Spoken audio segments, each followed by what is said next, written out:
우리 옆에 분들에게 이렇게 인사하겠습니다. 메리 크리스마스.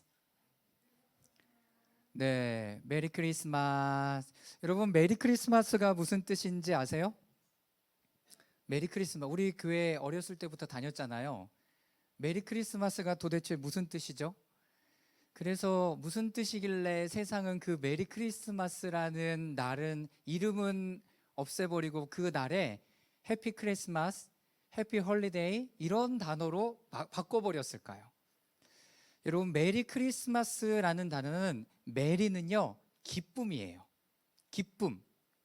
크리스는 예수 그리스도를 얘기하는 거죠. 자, 그럼 마지막 세 번째 마스는 뭘까요? 마스. 네? 뭐라고요? 잘 안 들려서. 뭐라고요? 데이요? 데이가 뭐야? 아, 데이. 데이. 아, 네. 아니고요. 마스라는 단어는 예배라는 뜻이에요. 자, 이것이 다 정리되셨어요? 기쁨으로 주님을 예배하는 날. 기쁨으로 주님을 예배합시다. 여러분, 크리스마스는 기뻐하는 날이에요. 지금 대림절의 4주는 굉장히 힘들게 아침 저녁으로 기도하고 금식도 했고 또 내 안에 이렇게 어두운 부분들을 마주하느냐고 좀 힘든 시간들을 보냈어요. 여러분, 그 이유는 크리스마스에 기쁨으로 주님을 예배하기 위해서예요. 내가 내 마음 가운데 없는 그 기쁨을 어떻게 만들어내겠냐고요. 세상 사람들은 그래서 물건을 사거나 다른 사람들에게 선물하거나 내가 무엇을 하면서 그 기쁨을 찾으려고 하는 거예요. 여러분, 그러나 우리 그리스도인들은 예수 그리스도의 그 빛 앞에 우리를 비추어 봄으로 말미암아 우리 안에 그 빛을 받아들이고 그 생명을 받아들여서 우리 안에 어두운 그곳 가운데 생명의 빛이 임하는 것을 가지고 기뻐할 수 있어야 된다는 거예요. 사랑하는 여러분, 우리는 25일에 함께 모여서 예배하고 플러깅을 또 할 겁니다. 그런데 우리가 쓰레기 줍는 사람 아니잖아요. 왜 그럼 쓰레기를 주워야 되죠? 예수님이 그 기쁨으로 오신 것 가운데 우리의 마음에 어떻게 이 세상에 자그마한 빛이라도 비춰내고 싶은 거예요. 또 성수동 걸어오면서 여러분 느끼셨나요?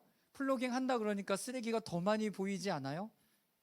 여러분, 그것이 우리의 시선이 고정되는 곳에 보이게 마련이에요.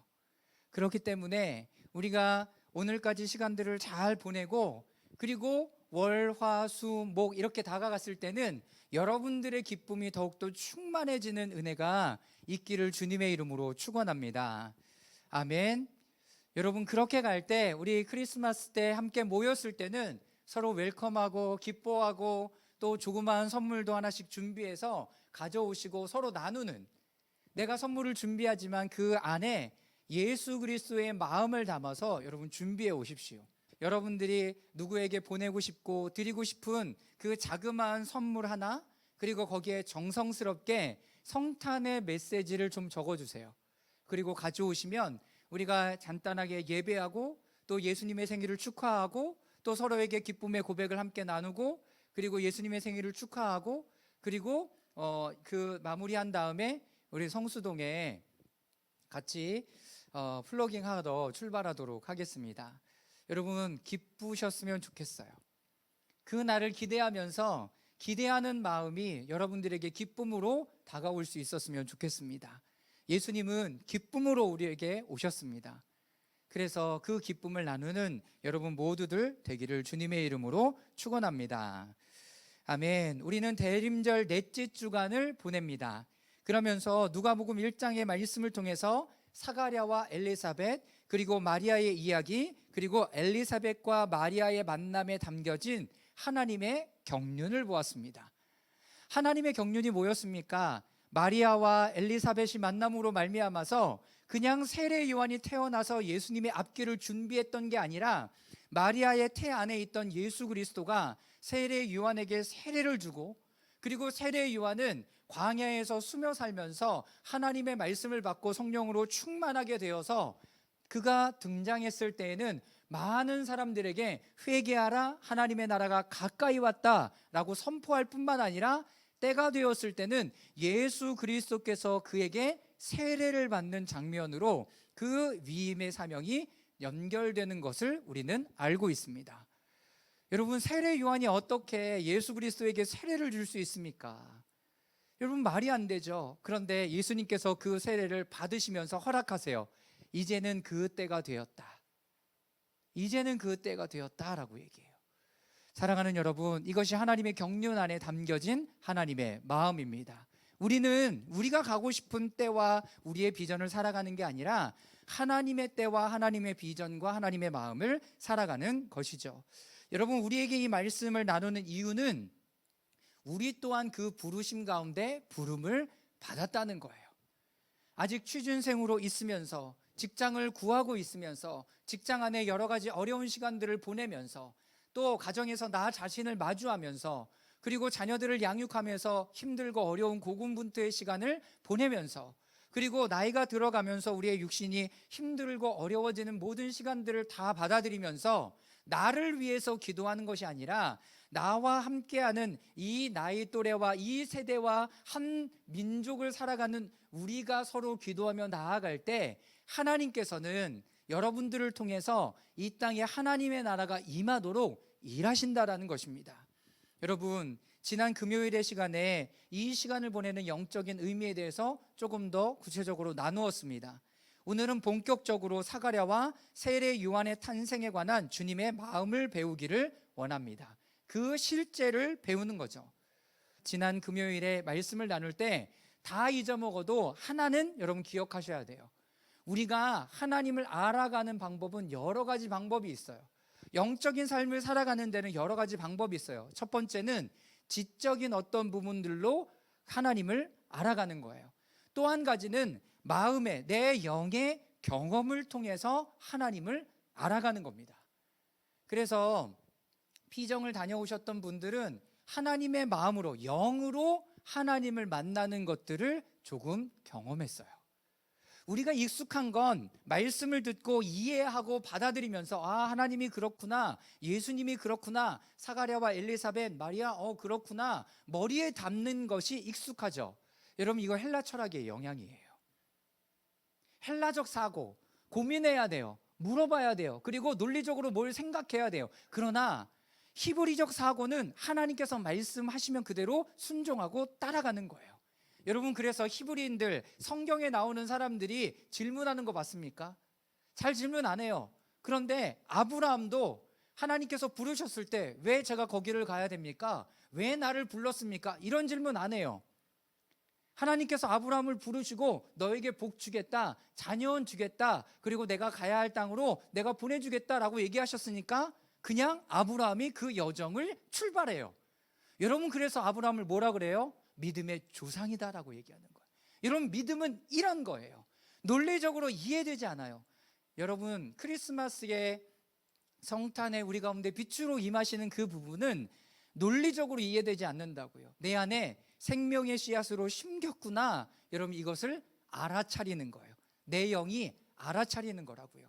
여러분, 그럴 때 여러분들은 이제는 논리적으로 이런 부분들이 아니라 우리 안에 계신 그 성령님으로 인해서 그것이 알아듣어지고 따라가고 순종하고 하는 삶으로 들여져 나아가는 거죠. 여러분, 이것이 성탄절에 임하는 하나님의 실제, 예수 그리스도의 실제가 됩니다. 뭐가 실제라고 얘기했어요? 여러분, 앞뒤에 있는 분들의 손을 한번 잡아보세요. 손이 잡힙니까? 손이 잡혀요? 여러분, 따뜻해요? 차가워요? 네, 새별 집사님, 영민 집사님 손이 따뜻해요? 따뜻해요? 네, 저분 따뜻한 사람이에요. 네, 여러분, 실제라는 건 이거예요. 따뜻해요. 차갑거나 미지근하거나, 여러분, 이게 실제예요. 지금 여기에 있는 사람 중에 손이 이렇게 유령처럼 안 맞아지는 사람 있어요? 없어요. 여러분, 다 실제예요. 예수 그리스도가 우리 가운데 오는 것도 어떻게 해요? 실제인 거예요. 할렐루야. 자, 이제는 말을 걸어보세요. 말을 걸어보세요. 말을 걸어보세요. 여러분, 대화가 돼요? 네, 말이 들려요? 네, 내가 얘기했을 때 그 사람이 알아듣는 것 같아요? 네, 이 사람이 실제예요. 마지막으로 얼굴을 한번 보세요.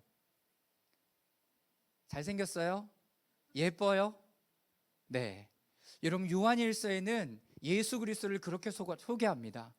우리가 그분을 본바요, 만진 바 되었다라고요. 그리고 그분과 사귐이 있게 하려고 우리가 여러분들에게 그 예수를 전하는 것입니다 라고 이야기한다고요. 여러분, 왜 우리가 이렇게 모여서 예배드리죠? 왜 그 주님을 전하려고 애쓰죠? 여러분, 그 주님이 실제고 내가 만질 수도 있고 그분과 대화할 수도 있고 그분을 보면서 우리가 사귐이 더 깊어가고 그분 안에 있을 때 내가 따뜻함을 느끼고 자유함을 느끼기 때문에 그래요. 할렐루야. 여러분, 이게 실제예요. 이게 실제. 저는 리프레임 처치의 모든 식구들 한 분 한 분들이 그 예수 그리스도를 실제로 경험하는 은혜가 있기를 주님의 이름으로 축원합니다. 아멘. 여러분, 사가랴가요 그 실제를 경험했잖아요. 그 실제를 경험했습니다. 어떻게? 예수 그리스도의 오심에 대한 실제를 경험하기 이전에 자신의 아들 세례 요한이 태어나는 것을 보고 실제를 경험합니다. 첫 번째, 하나님의 말씀이 실제할 때 어떤 일이 일어나는가? 세례 요한의 태어남과 함께 사가랴의 입을 열어서 하나님을 찬송하기 시작합니다. 자, 57절부터 66절까지 저와 여러분들이 한 절씩 교독하며 읽어보도록 하겠습니다. 57절입니다. 엘리사벳은 해산할 달이 차서 아들을 낳았다.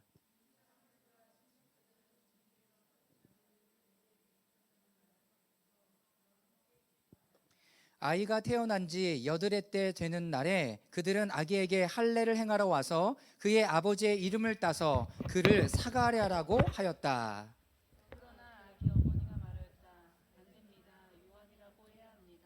사람들이 말하였다. 당신의 친척 가운데는 아무도 이런 이름을 가진 사람이 없습니다. 그들은 그 아버지에게 아기의 이름을 무엇으로 하려는지 손짓으로 물어보았다. 그가 서판을 달라 하자 그 이름은 요한이다 하고 쓰니 모두들 이상히 여겼다. 그런데 그의 입이 곧 열리고 혀가 풀려서 말을 하며 하나님을 찬양하였다.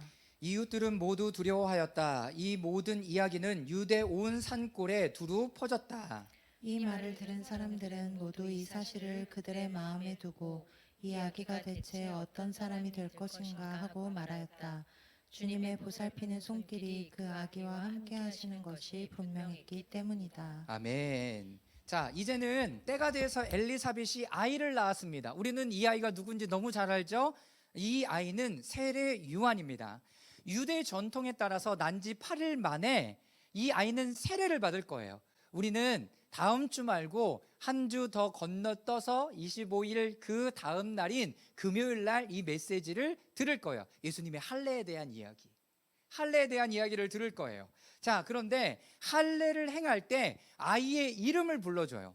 아이의 이름을 불러줄 때 그 아이의 이름뿐만 아니라 그 아이의 중요한 정체성이 세워지기 시작합니다. 누가복음 1장 13절 14절 말씀 제가 읽겠습니다. 천사가 그에게 말하였다. 사가랴야, 두려워하지 말아라. 내 간구를 주님께서 들어주셨다. 내 아내 엘리사벳이 너에게 아들을 낳아줄 것이니 그 이름을 누구라고요? 요한이라고 하여라. 천사가 찾아와서 아이를 갖게 할 때, 잉태될 때 하나님께서는 그 아이의 이름까지도 미리 정해주신 거예요. 여러분, 하나님이 여러분들을 이 땅에 태어나게 하실 때 이미 여러분들의 이름을 정하셨다라는 거예요. 모든 사람이 다 그렇습니다. 그래서 내 이름의 정체성을 하나님 안에서 찾아갈 때 우리는 그 안에서 정체성대로 살아갈 수 있게 해요. 자, 14절 말씀은 다 같이 한번 읽어보도록 하겠습니다. 시작.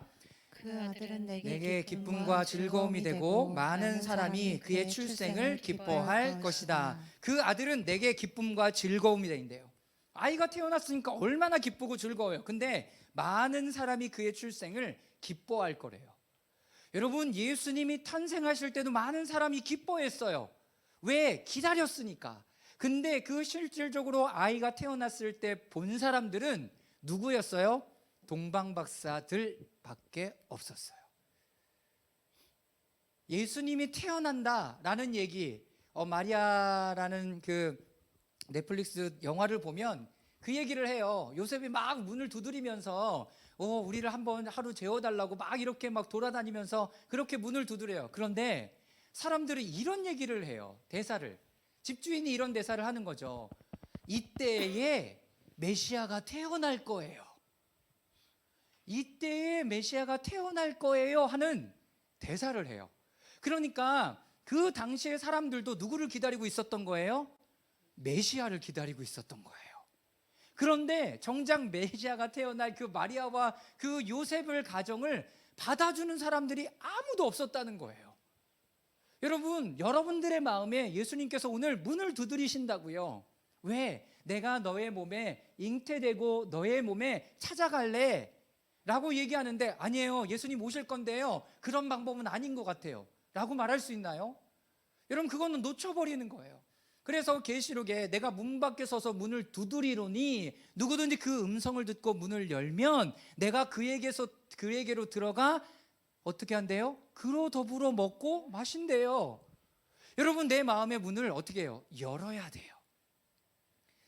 여러분, 많은 사람들이 예수 그리스도의 출생뿐만 아니라 세례 요한의 출생을 기뻐하고 기다리고 있었다는 거죠. 그 이름을 요한이라고 하는 것은 하나님께서 부여하신 정체성이었어요. 그리고 14절의 내용은 그 아이의 삶에 대한 내용이에요. 여러분 보세요. 그 아들은 내게 기쁨과 즐거움이 되고 많은 사람이 그의 출생을 기뻐할 것이다. 근데요, 정작 30세에 세례 요한이 이렇게 나타나고 드러났을 때는 불편해하는 사람들도 많았어요. 어떤 사람이 기뻐했어요? 창녀와 세리와 군인들, 그리고 죄인이라고 생각했던 사람들은 기뻤어요. 왜? 회개하고 예수 그리스도를 받아들이라는 메시지에 온전히 합해서 하나님께 나아갈 수 있었으니까. 그런데 누구는 불편했어요? 율법학자들과 대제사장들은 불편했어요. 왜 불편했어요? 자신이 생각했던 방법이 아니에요. 왕이신 예수님이 그렇게 오시면 안 되지. 구름 타고 오셔야지. 백마 타고 들어오셔야지. 당당하게 들어오셔야지. 왕실에 나셔야지. 어디 마리아라는 결혼도 안 한 그 여자의 몸에 가장 가난한 목수의 가정에 태어난다라는 것들을 받아들일 수가 없어서 마음이 불편했다고요. 여러분, 세례 요한을 통해서 주시는 그 하나님의 기쁨은 겉으로 보여지는 그 기쁨이 아니라 우리의 내면 안에서 터져 나오는 그 기쁨을 이야기하는 거예요. 여러분, 그 이름의 뜻은 뭐라고요? 하나님은 은혜로우시다. 하나님의 은혜가 임할 것이다. 그리고 하나님은 긍휼과 자비를 갖고 계신다라고 말씀하시는 거예요. 여러분, 어떻게 이런 일이 있을 수 있죠? 예수 그리스도가 짜잔 하고 나타나는 게 아니라 먼저 그의 앞길을 예비하시면서 하나님의 은혜가 선포되기 시작해요. 하나님이 오실 겁니다. 하나님이 기뻐하게 하실 것입니다. 여러분들을 자유케 하실 것입니다. 이 메시지가 선포되고 25일에 예수님이 탄생하셨을 때는 우리가 그 기쁨을 함께 누리는 거예요. 할렐루야. 여러분, 내 상황과 환경이 기뻐서 기쁜 거예요? 아니에요. 내 안에 예수님이 오심에 대한 기쁨을 누리는 겁니다. 성육신의 은혜, 하나님의 은혜는 하나님의 긍휼과 자비로부터 이 일들이 시작됩니다. 하나님의 놀라운 역사와 은혜는 자기 백성을 죄로부터 억눌림으로부터 구원할 메시아는 하나님의 은혜와 긍휼로부터 시작된다라는 것을 이야기해 줍니다. 이 아이가 태어났을 때 이름을 요한이라고 하는 것에 대한 의미가 바로 이런 것입니다. 두 번째, 이렇게 자신의 이름을 이야기할 때 사가랴의 입이 풀렸다는 거예요. 여러분, 왜 사가랴는 말할 수 없게 됐죠? 천사가 와서 하나님의 일을 이야기하는데 그 이야기를 받아들이지를 못하는 거예요. 그런 일이 내게 일어날 수 있겠습니까? 에이, 말도 안 돼요. 내 상황이 이런데 내가 지금 자유케 될 수 있겠습니까? 평안해질 수 있겠습니까? 그리고 내가 건강해질 수 있겠습니까? 하나님이 이런 메시지를 나에게 주시는데 저는 그럴 수 없어요. 이 병이 얼마나 오래됐는지 아세요? 뭐가 좀 해결돼야 되죠. 이렇게 생각하고 있었을지도 몰라요. 여러분, 그래서 천사는 그렇게 이야기합니다. 우리 20절 말씀 다 같이 읽겠습니다. 시작. 보아라, 그때가 되면 다 이루어질 내 말을 네가 믿지 않았으므로 이 일이 이루어지는 날까지 너는 벙어리가 되어서 말을 못하게 될 것이다. 네, 다행이에요. 뭐가 다행이에요? 이 일이 이루어진 날까지. 그럼 이 일이 이루어지면 너는 입이 열려서 이야기하게 될 것이다 라고 이야기하는 거죠. 하나님의 말씀이기 때문에 이루어지는 거예요. 내가 하고 싶어서 이루어지는 게 아니에요. 내가 그냥 뭘 하고자 해서 이루어지는 게 아니라 하나님의 말씀이 있기 때문에 이루어져요. 여러분, 왜 하나님이 침묵해 하실까요? 여러분, 내 생각과 마음과 육체의 어떤 것들을 다 빼내기를 원하는 거예요. 정작 여러분들에게 내가 침묵하고 말할 수 없다라고 생각해 보세요. 여러분, 그러면 사람들이 계속 뭘 보는 줄 아세요? 자신의 마음을 봐요. 자신의 생각을 봐요. 왜 산티아고 순례길에 막 여러 명들이 같이 가다가 나 이제 좀 혼자 갈래 이렇게 하는 줄 아세요? 혼자 그 여정을 가고 싶은 거예요. 나의 내면을 들여다보고 싶은 거예요. 내가 무슨 생각을 하고 있는지 보기를 원하는 거예요. 그런데 산티아고나 이런 순례길을 다녀온 사람들이 하나같이 하는 얘기가 뭔지 아세요? 걷고 다리 아프고 힘들어서 다른 생각을 할 여지가 없다고. 여러분, 말을 많이 한다고 좋은 게 아니에요. 내가 침묵 가운데 있을 때 그 하나님의 마음을 알고 깨닫는, 그러니까 10달 동안을 꼬박 그는 말을 못했어요. 꼬박 말을 못했다고요. 그러니까 얼마나 자기 내면을 살펴봤겠어요. 아, 예수님이, 하나님이 찾아오셔서 천사를 보내셔서 이렇게 하신다고 할 때 한다고 할걸. 아, 괜히 내가 믿지 못하고 그러지 않고 한다고 할걸. 아, 내가 그랬으면 10달 동안 정말 좋았을 텐데. 그런데 또 내면에 계속 깊은 마음을 보면서 하나님의 마음을 깨닫게 되는 시간이 됩니다. 여러분, 하나님이 침묵해 하실 때는 침묵하십시오. 많은 말, 많은 생각, 많은 마음이 아니라 그 생각과 말이 어디서부터 시작된 것인지 침묵하면서 하나님의 때를 기다릴 필요가 있습니다. 사가랴의 개인적인 생각과 마음은 침묵하는, 말하지 못하는 그 시간 동안 바뀌고 새로워지고 하나님의 뜻을 받아들이게 됩니다. 자, 64절 다 같이 읽겠습니다. 시작. 그런데 그의 입이 곧 열리고 혀가 풀려서 말을 하며 하나님을 찬양하였다. 네, 여러분, 사가랴가 입이 열려서 제일 먼저 했던 말이 뭐예요? 그 말이 어떤 말인지는 모르나 오늘 말씀을 통해는 하나님을 찬양하였다라고 얘기해요. 하나님을 찬양하였다. 얼마나 침묵하고 있으면 할 말이 많았을까요? 근데 제일 먼저 하는 것이 하나님을 찬양하는 얘기였다고요. 하나님이 이렇게 하셨습니다. 하나님, 우리 가정에 자녀를 주셨습니다. 하나님이 우리 가정에 이런 일을 행하셨습니다. 하나님이 앞으로 이런 일들을 행하실 것입니다. 여러분, 그것이 10달 동안 농축된 마디가 입이 열렸을 때 제일 먼저 터져 나오는 거예요. 할렐루야. 여러분, 내가 혼자 시간 지나다가 제일 먼저 피정 갔다 오신 분들은 알겠네요. 피정이 침묵이거든요. 2박 3일 피정이에요. 제일 먼저 하는 말이 뭐예요? 제일 먼저, 와, 대박. 하나님, 내게 이런 얘기를 해주셨어요. 이렇게 말씀하셨어요. 여러분, 2박 3일에도 그런 은혜가 있어요. 그런데 10달 동안 그랬다라고 얘기하면 어떻게 될까요? 10달 동안 가장 농축된 이야기를 했겠죠. 내가 열심히 일했더니 하나님께서 이렇게 해주셨습니다 라고 얘기하는 건 죄송하지만 하나님을 향한 찬양이 아니에요. 내가 했잖아요. 내가 했는데 왜 하나님을 갖다 붙여요? 하나님이 온전히 일해 주시는 것, 하나님이 하실 것, 여러분, 그것을 찬양하고 높여드리는 것이 진짜 찬양이라는 거예요. 이사야 43장 21절 다 같이 한번 읽어볼까요? 시작. 이 백성은 나를 위하여 내가 지은 백성이다. 그들이 나를 찬양할 것이다. 하나님께서 우리에게 요청하시고 바라시는 것은 하나님을 찬양하는 것을 원하세요.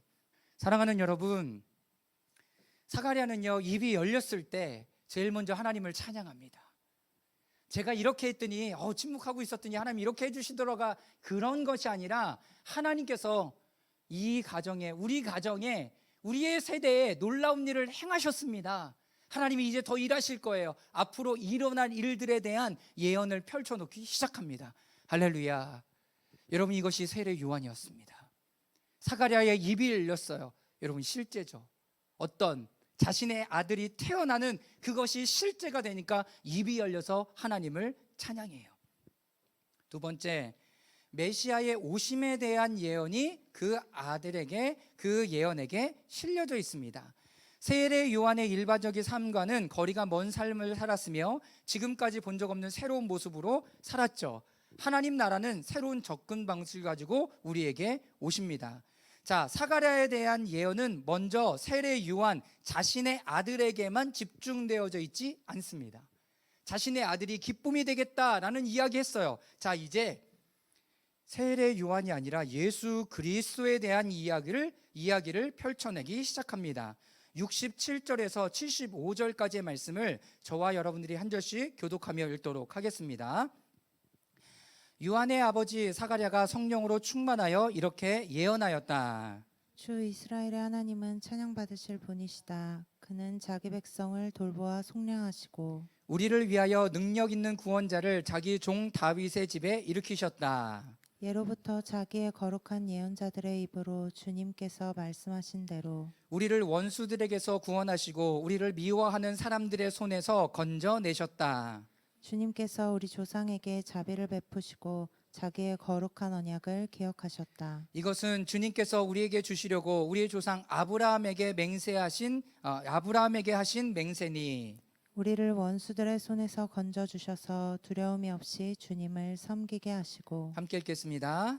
우리가 우리가 평생 동안 주 주님 앞에서 거룩하고 의롭게 살게 살아가게 하였다. 하셨다. 여러분, 첫 번째, 예언자의 입으로 주님께서 말씀하신 대로 이 일이 이루어지고 있다라는 것을 이야기해요. 여러분, 말씀은 중요해요. 하나님의 말씀은 너무 중요해요. 특히 구약의 말씀이든지 신약의 말씀이든지 너무 중요해요. 그래서 예언자들을 통해서 계속 말씀하시는 그 하나님의 말씀은 무엇이냐면 71절이에요. 우리 다 같이 읽어보겠습니다. 시작. 우리를 원수들에게서 구원하시고 우리를 미워하는 모든 사람들의 손에서 건져내셨다. 여러분, 이것이 예수 그리스도께서 오시는 이유예요. 내가 예수님 믿었는데 계속 묶여 있고 아무것도 어떤 것도 할 수 없고 답답하고 힘들다 하는 그 부분 가운데 예수님이 오셔서 그것을 자유케 하시기를 원하신다고요. 여러분, 이것이 예언자들, 선지자들을 통해서 메시지 주신 거고요. 우리는 그 다음의 시대를 살아가고 있는 중이에요. 그래서 우리가 믿기만 하면 자유케 되는 은혜를 허락하신다라고 얘기하잖아요. 근데 그게 잘 안 믿어져. 내 상황과 환경이 더 크거든. 여러분, 이 말씀을 받아들일 수 있기를 바랍니다. 하나님이 은혜를, 자비를 베푸시고 자신의 그 거룩한 언약을 기억하셨어요. 이건 아브라함에게 주신 맹세였어요. 여러분, 예수 그리스도를 믿을 때 우리가 자유케 되는 겁니다. 할렐루야. 여러분, 묶임에서 풀리게 되는 거예요. 할렐루야. 묶임, 그 답답함에서 여러분 자유케 되는 겁니다. 할렐루야. 오늘 가들리 할 때 촛불 켜면서 뭐라고 얘기하던가요? 기억하라고. 하나님이 우리에게 어떤 은혜를 주셨는지 기억하라고. 여러분들에게 이미 하나님이 주신 은혜가 있음을 기억하라고. 여러분, 그것이 오늘 우리에게 주시는 그 언약을 이루어 가시는 하나님을 알게 하시는 겁니다. 두 번째, 사가랴와 그 메시아에 대한 예언은 우리 세대에 더욱더 특별합니다. 왜 특별할까요? 이전 세대와 비교할 때 지금은 이 세대의 명백한 특징은 우리의 혼의 특정 부분에, 아니 거의 전체에 원수에게 노예가 되었다는 부분들이 있어요. 묶여져 있는 거죠. 생각이 묶여져 있고 마음이 묶여져 있고 육신이 묶여져 있으니까 어떻게 할 수가 없는 거예요. 그래서 예수 그리스도의 이 성육신의 은혜가 필요한 거예요. 이 은혜가 필요한 거예요. 이번 주 영성지도 하면서 여러분들에게 드러났던, 알아졌던 것들이 어떤 것이 있어요? 그런 부분들이 내 안에 계속 머물러 있는 거예요. 그런데 그거를 아니다, 덮고 나를 디펜스하기 시작하면 그 부분이 다루어지지 않아요. 어떻게 해야 돼요? 내가 그 부분을 인정해야 돼요. 제가 좀 생각이 많은 것 같아요. 제가 계획이 좀 많은 것 같습니다. 저는 이런 부분에 갇혀 있는 것 같습니다. 제가 이런 부분들이 있네요. 여러분, 그렇게 고백하면서 나아갈 때, 나 자신을 알아차릴 때, 여러분, 미국에서 뇌과학 연구하는 사람들이 자신의 심리 상태를 알아차리고 입으로 되뇌이는 순간 여러분들의 편도체가 안정감을 갖기 시작한대요. 여러분들의 감정이 어떤지를 알고 이야기하고, 내가 지금 답답하구나, 내가 지금 힘들구나, 내가 지금 어렵구나를 나에게 얘기해주고 나를 읽어줄 때 우리의 편도체는 스트레스 받는, 여러분, 그런 부분이에요. 여러분들이 스트레스 받을 때 특별히 고3, 고등학교 1학년부터 고등학교 3학년짜리 아이들이 받는 스트레스는요, 편도체가 얼마큼 돌아가냐면 저기서 멧돼지가 한 마리 뛰어오를 때 내가 느끼는 그 당혹감의 스트레스래요. 아이들은 그렇게 지금 살아가고 있는 거예요. 그만큼의 스트레스. 사랑하는 여러분, 지금 하나님께서는 우리에게 그런 부분들을 알게 하시는 거예요. 내가 지금 그렇구나. 그러면 내가 안정화되기 시작해요. 그러면서 예수 그리스도께서 우리에게 하신 일들을 통해서 여러분, 우리가 자유케 되는 거예요. 여러분, 하나님이 오늘 우리에게 그 말씀해 주시고 싶은 거예요. 여러분들을 지금 보세요. 어떤 교회는요, 들어올 때 편말을 이렇게 붙여놨어요. 오늘 여러분들의 기분은 어떠신가요? 오늘 여러분들의 기분은 어떠신가요? 근데 느낌과 감정, 기분 모르는 사람 되게 많아요. 이렇게 말하는 거 다 모르는 거예요. 좋아요. 오늘 어때? 좋아요. 여러분, 이거 느낌 모르는 거예요. 여러분, 여러분들의 마음을 살펴봐 주시기 시작하십시오. 69절 말씀 다 같이 한번 읽어볼까요? 함께 읽겠습니다. 시작. 우리를 위하여 구원의 뿔을 그 종 다윗의 집에 일으키셨다.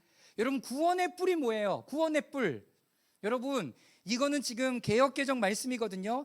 구원의 뿔이라는 것은 우리가 여기에 그 뿔에 손을 딱 대기만 하면 구원받는 그 뿔을 이야기하는 거예요. 근데 이거를 누구의? 다윗의 집에 일으키셨다. 이 구원의 뿔은 누구? 예수 그리스도를 얘기하는 거죠. 여러분, 예수 그리스도를 만지세요. 여러분들이 기도하다가 예수 그리스도를 만지세요. 터치하세요. 여러분, 혈류병 걸린 여인이 어떻게 하든가요? 사람이 엄청 많이 있는데 내가 예수님의 옷에 손을 대기만 하면 내 병이 나으리라 라는 그 믿음을 가지고 사람들 발틈에 가서 손을 살짝 대셨어요. 여러분, 그 옷이 아니라요, 제사장의 옷에 보면 뭐가 있냐면, 제 옷은 이렇게 깔끔하잖아요. 여기에 금방울, 면으로 된 면방울을 하나씩 달아놔요. 그러면 제사장이 움직일 때마다 이 금방울과 면방울이 부딪히면서 사르락 사르락 사르락 이런 소리가 나는 거예요. 예수님의 옷에도 그런 찌찌트가 달려져 있었어요. 여러분, 그 소리가 날 때마다 우리가 느끼는 건 뭐예요? 제사장이 지금 뭐 하고 있다? 우리를 위하고 움직이고 제사 드리고 있음으로 말미암아 내 죄가 어떻게 됐다? 해결받았다, 용서받았다. 요거를 알게 하는 청각적인 메시지라고요. 제사장이 성막 안에 들어가서 옷을 입고 사라락 사라락 이거를 움직이고 그럴 때마다, 소리가 날 때마다 여러분들의 죄가 해결되고 회복되고 자유케 되는 것을 여러분 귀로 듣고 있는 중이에요. 할렐루야. 여러분, 혈류병 걸린 여인은 예수님이 가는 그 발치에서 손을 대었어요. 여러분, 구원의 뿔이 지금 작동되고 있는 중이에요. 여러분 안에 하나님의 일하심, 하나님의 구원의 놀라운 역사, 여러분 은혜가 필요하다면 우리에게 오신 그 예수 그리스도를 여러분들의 두 손으로, 내가 너무 지치고 힘들어서 기어갈 수밖에 없다면 여러분 그냥 손가락만이라도 여러분 대세요. 그때 여러분들에게 치유와 회복이 일어나기 시작하는 겁니다. 할렐루야. 여러분, 사르락 사르락 제 제사장이 그 소리를 낼 때 모든 이스라엘 백성들은 그 소리를 듣고 내가 내 죄가 구원받고 있구나, 용서받고 있구나, 내 죄가 덮여주고 있구나를 알아차리게 돼요. 자, 그런데 만약에 그 소리가 안 들리면, 대제사장들이 지성소에 들어갔을 때 그 소리가 들리지 않으면 그 대제사장은 자기의 죄로 인하여 죽은 거예요.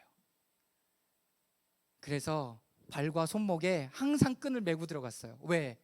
내가 들어가서 끌고 나오면 나도 죽으니까 그 끈을 질질 끌어내면서 그 사람을 빼내고 그 예배는 멈춰지는 거예요.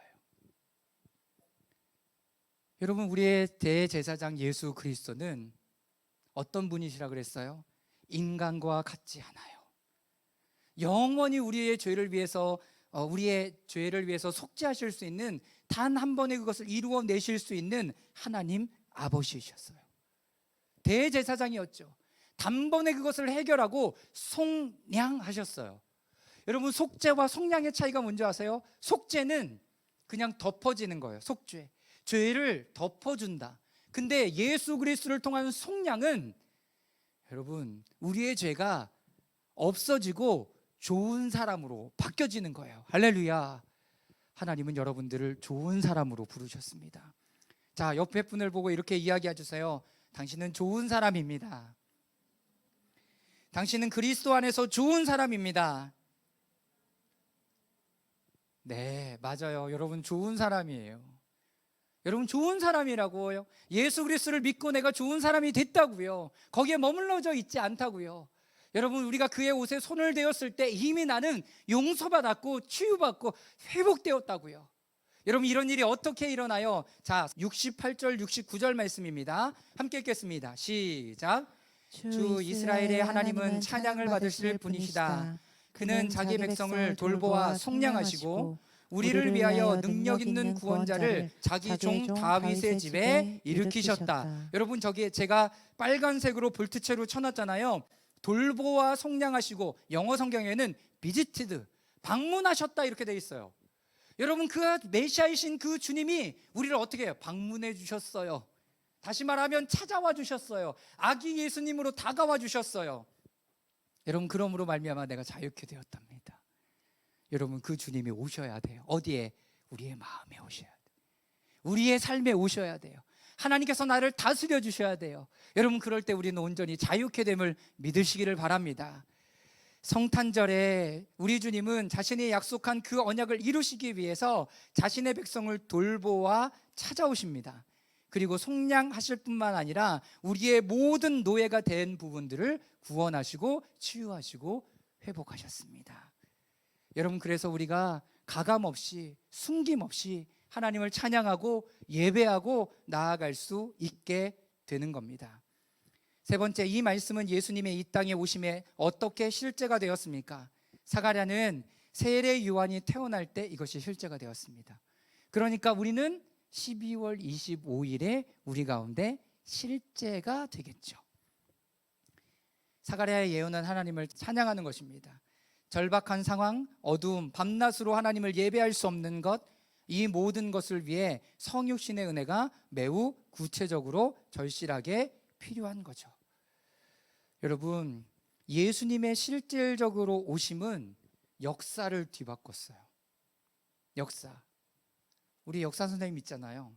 역사 어떻게 바뀌었어요? Before Christ. 예수님이 오시니 그 전과 아노 도미누, 그리고 예수님의 시대. 예수님의 시대라고 BC와 AD를 바꿔가요. 여러분, 지금 이것은 여러분 몇천 년 동안 계속 진행되고 있는 내용이에요. 여러분, 왜 하필 예수님의 태어난 것을 기점으로 했을까요? 여러분, 우리의 삶에 너무나 중요한 영향을 주기 때문에 그렇습니다. 여러분들이 예수님을 믿기 전에 여러분들과 예수님을 믿은 이후에 여러분들이 완전히 삶이 바뀌었습니까? 바뀌었습니까? 여러분, 하나님은 그 예수 그리스도를 올바로 믿었을 때 우리의 삶이 이렇게 완전히 바뀌어지기를 원하세요. 두 번째, 모든 사람들이 지키는 성탄절이 되었습니다. 성탄절에 근데 안타깝게도 의미는 몰라요. 메리 크리스마스 의미를 우리가 잘 몰랐던 것처럼 사람들은 메리 크리스마스의 의미를 몰라요. 제가 몽골에 한참 아울리치 다녔을 때 2년에 5번을 다녀왔어요. 몽골 몇 도까지 떨어지는 줄 아세요? 영하 40도. 나가면 괜찮은 것 같아요. 근데 그 사람들이 하는 말이 뭔지 아세요? 목사님, 뇌가 얼어요. 뇌가 온다고요. 그런데 가보면 항상 트리를 만들어놔. 근데 이 트리 뭔지 알아요? 아무도 몰라. 반짝이니까 좋은 거니까 그냥 하는 거 아니에요? 왜 사람들이 해피 크리스마스, 해피 홀리데이 왜 이렇게 바꿀까요? 노니까 좋은 거예요. 사랑하는 여러분, 여러분들은 이제 그 크리스마스의 의미를 잘 되새길 수 있기를 주님의 이름으로 축원합니다. 기쁨으로 주님을 예배합시다. 내 상황과 환경이 바뀌지 않아서 난 기뻐할 수 없어서가 아니라 하나님이 내 안에 이미 기쁨으로, 생명으로, 사랑으로 임해 주셨습니다. 여러분, 이걸 믿으시기를 바랍니다.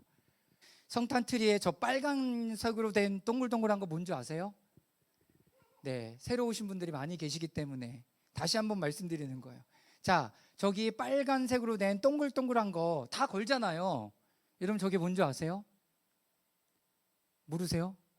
네, 여러분, 저 빨간색은 이 성탄목은 생명나무를 이야기하는 거고요. 저 빨간색은 선악을 알게 하는 나무의 열매인 선악과를 이야기하는 거예요.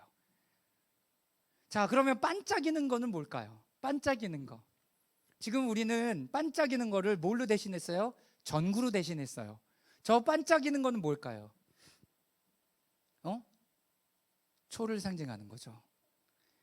대림절에 초를 하나하나씩 밝혀가면서 빛을 밝히는 거예요. 그래서 예전에는 진짜 초를 올려놨을 때는 성탄목이, 초가 다 타서 성탄목이 타는 일들이 실질적으로 많았어요. 자, 그리고 또 옛날에는 여기다가 뭘 걸어놨을까요, 그러면? 네, 빵을 걸어놨어요. 진짜 빵. 왜? 생명의 떡이신 예수 그리스도를 상징하고 싶으니까.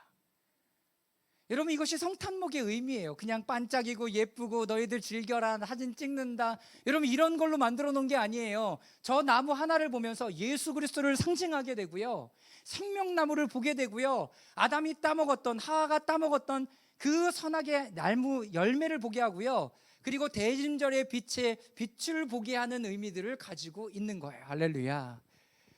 여러분, 이제 얼마 남지 않은 그 성탄절이 조금 다르게 우리에게 다가올 수 있을까요? 여러분, 아침에 일어났을 때 몸도 찌부도하고 마음도 별로 안 좋고 나에게 선물 주는 사람도 없고 그렇게 해서 여러분들의 어떤 컨디션을 주관하지 말고, 와, 예수님이 오셨다, 나는 기쁘다, 여러분 그렇게 선포하고 하루를 시작할 수 있기를 바랍니다. 와, 예수님이 내 안에 이렇게 오시는구나, 기쁘구나. 예배 올 때는 선물 하나, 그리고 엽서 하나, 그리고 기쁘게 여러분들에게 서로가 나눌 것들을 가지고 하나님의 선물, 하나님의 사랑, 이런 그런 모든 것을 가지고 함께 모이십시오. 그리고 예수님의 생일을 축하합시다. 예수님의 생일을 축하합시다. 우리 다시 한번 옆에 분들을 보면서 이렇게 이야기하겠습니다. 메리 크리스마스. 네, 뒤에 분을 보면서도 메리 크리스마스. 네, 예수님이 기쁨의 모습으로 우리에게 기쁨과 자유와 능력을, 새로움을 주시려고 여러분 기쁨으로 우리 가운데 오십니다. 할렐루야. 기도하겠습니다.